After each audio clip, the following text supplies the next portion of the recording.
Thank you very much, colleagues. I'm sorry you get to see my life flashing before you and me talking so much in those photos, but it's an incredible privilege to be here today.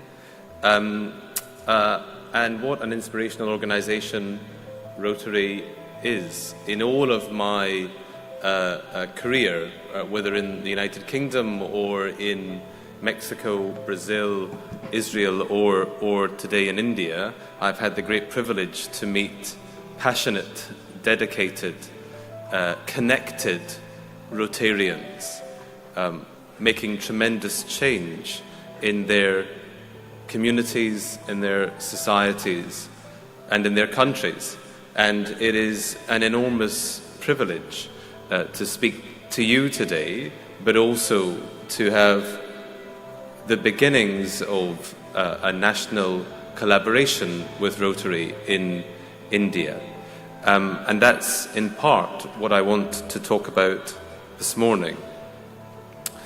Before I start there, I am sad that I couldn't join you for yesterday's inspirational session, but I've heard a great deal about that, about the messages of support from Honourable Prime Minister Modi, but also about the literacy heroes that you found. And I hope that I'll get to meet some of them and share their stories and journey. So let me just make sure that the slides are changing. Great. I want to start by telling you a bit about the British Council today. We were founded, the British Council, about 80 years ago, and our purpose then was to create a friendly knowledge and understanding between the people of the UK and other countries. We believe that mission is as relevant in 2017 as it was in the 1930s. We believe that the currents of change that policymakers, that societies, that countries are facing and addressing today require a connection, a global connection, an understanding between people. And that's really what is at the heart of our mission. So we operate in 110 countries. India is one of our most important operations, maybe one or two, depending on whether or not we're talking to our colleagues in China. And it is an enormous privilege to lead a team of 600 people who today are working in 9 cities across this country, providing life-changing opportunities to millions of people. We have a network of 9 centres, libraries, educational resources and programmes that are reaching out across states in the country. Globally, we focus on 3 broad areas: the arts and education and society work, and in English and examinations. And in India, we're trying to talk about 5 broad themes for our programme: English education and employability solutions, working with India and the UK in the global knowledge economy, inspiring millions of people through the arts, and promoting gender equality in society. In addition, we're delivering learning services to hundreds of thousands of people in our teaching centre and examinations operations.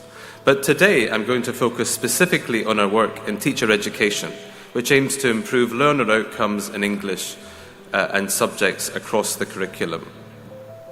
Through our English and examinations work, we work with partners, engage with millions of people each year and support them to achieve their goals and aspirations. These figures give you an idea of the scale of our work in education systems globally, with India making a significant contribution to these numbers. As you'll see, we have a strong focus on the use of digital platforms to enable broad reach and bring high-quality teaching and learning opportunities to a variety of audiences.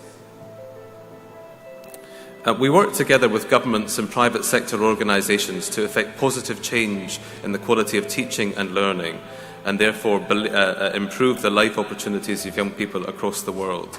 And we do this by collaborating with governments to examine and improve their education policies, including language policies where appropriate. We take an evidence-based approach, drawing on research from the UK and our experience here on the ground. This enables us to design and deliver teacher education programmes, developing strong communities of practice and embedding a focus on quality, continuing professional development into the system. I arrived in India in May and last year. So I'm relatively new, and really very early on I wanted to get out into the territories and markets in which we operate. And I spent quite a lot of that time, about 9 weeks, travelling around 16 states in the country, talking to 16 chief ministers. So from Kohima to Kerala, I had conversations with chief ministers and education ministers, trying to understand from them what is it that the British Council could do with you to respond to your aspirations or ambitions. Every one of them talked to me about the need to improve opportunities for young people in their states. Every chief minister and education minister wanted to talk to us about transformative programmes in English and to respond to Prime Minister Modi's skills agenda. And those are very much at the top of our priorities in this, for our work in this country. You may ask why we focus on teacher education when we think about those responses from chief ministers and education ministers. Well, evidence has shown that of all the factors contributing to learning outcomes, teacher effectiveness plays a highly significant role in ensuring progress. This is arguably the area that those of us working within the education system are most able to influence with well-planned and well-resourced interventions. This is further illustrated in this diagram from a recent World Bank analysis of what makes a difference to learning outcomes in South Asia. The boxes in green show where the British Council and the UK, we believe, can help. Of course, we have to work in parallel with our government and private sector partners, as effective teaching is not the only way that we'll improve student outcomes. They also have to be healthy and have support at home and from the community. As experts in English language teaching pedagogies, school management and leadership, and the monitoring and evaluation of learner progress, we are able to make a significant contribution, we believe, to improving these children's lives. Moving to India, we have a long and effective track record in teacher education. I was able to have those conversations with 16 chief ministers because of that. One really feels that you are standing on the shoulders of giants when you have the enormous privilege to take on the role that I have. And those 600 colleagues that we have in India today are part of a long chain of colleagues back 70 years in India, developing relationships with governments and improving the lives of children. Since 2003, we've worked closely and successfully in partnership with 12 state governments in particular. We together have directly trained more than 6,000 teacher educators, who in turn have supported 900,000 teachers to improve the learning of over 35 million school children. In addition, we've collaborated with more than 5,000 private sector schools, primarily through our Connecting Classrooms programme, building links and facilitating mutual learning between schools and teachers in the UK and India. But that is not enough. We come here today to say, yes, we've taken 10 years or so to reach almost 1 million teachers, but a partnership with Rotary, we believe, will help us train a further 1 million teachers, I hope, in 5 years. And of course, I thought I was ambitious, but as I talk to you this morning, as I talk to your partners on the dais or other speakers today, we know that people want to train even more teachers even more quickly. And I hope that my organisation will be a partner in those conversations too. This map gives a sense of the scale and reach of our programmes of work over the last decade and a half. We've worked with these 12 states, specifically focusing on English language teacher education, in partnership with state governments, ambitious policy makers, innovative officials, and enlightened chief ministers and education ministers. They are at the heart of our conversations, but so too are teachers and NGOs who are receptive to transformational educational interventions. As you can see here, all of our projects adopt the British Council's Teaching for Success approach. This begins by identifying the needs and priorities of the various stakeholders, working collaboratively to design and deliver quality projects and programmes, and carefully measuring the progress made. At the heart of this Teaching for Success approach are our frameworks for continuing professional development. We have developed frameworks for teachers and teacher educators with a third framework for the professional development of school leaders on its way. These frameworks offer an effective way of articulating the professional practices required by teachers. The image here shows the 12 professional practices with teachers moving through 4 stages of development: awareness, understanding, engagement, and integration. We have a self-assessment tool which allows teachers to identify their strengths and weaknesses and then create a development pathway identifying courses and resources to meet their specific needs. The frameworks are designed for use by individual teachers but also at the school and state level. Using these frameworks of continuing professional development, we work together with our partners to support teacher education in a variety of ways. Primarily, our focus is on working with English subject teachers or those working through the medium of English. However, in the primary sector, our projects engage those working across the curriculum. Beyond English, we have developed a programme of activity to help teachers develop their students' core skills, an internationally recognised prerequisite for enhancing employability prospects, creativity and imagination, critical thinking and problem solving, communication and collaboration, citizenship, student leadership and personal development and digital literacy.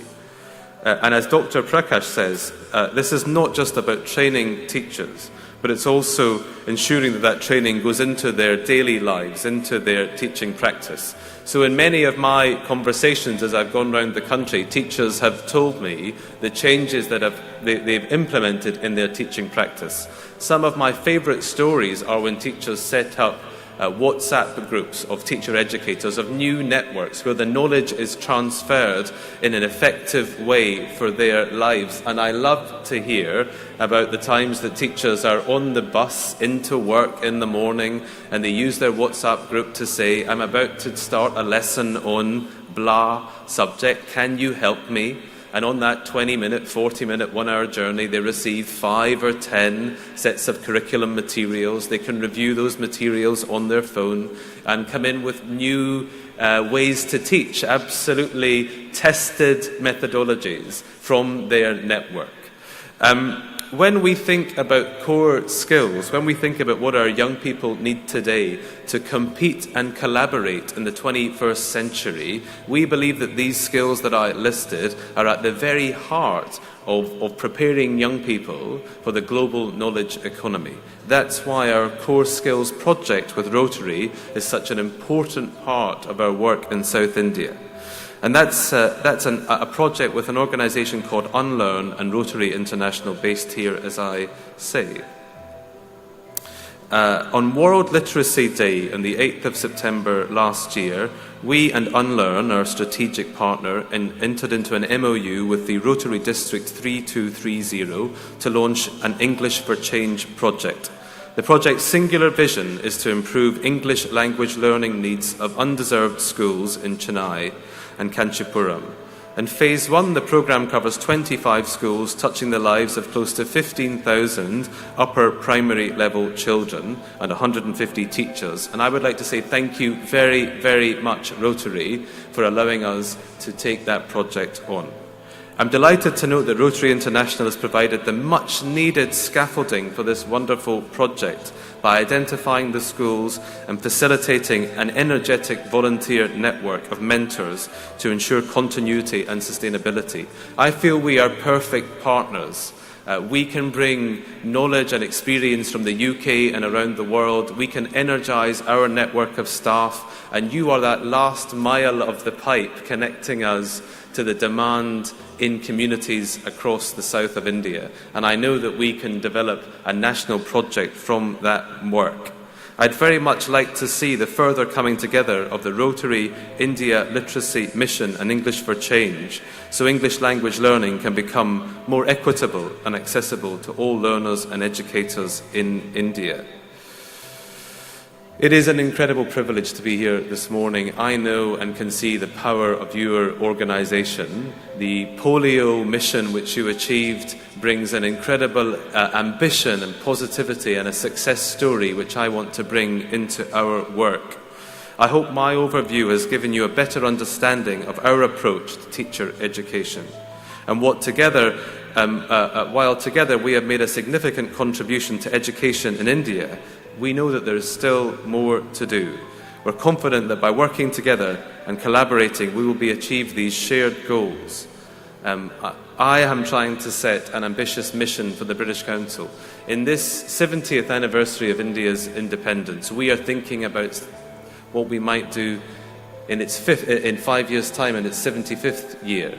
I was delighted that earlier this week I was at Buckingham Palace with Her Majesty the Queen and Honourable Finance Minister Arun Jaitley to celebrate 7th relationship between Britain and India.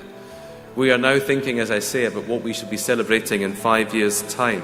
I want to have an ambition to work with at least a further 1 million teachers by 2020 and to have delivered educational solutions to 50 million young people by 2026. Improving and transforming the lives of young people all over the country. We will only achieve targets like that by working in partnership with state governments, with educators, with NGOs, but most importantly with Rotary International. And I look forward to seeing what more we might do together. Thank you for your time this morning.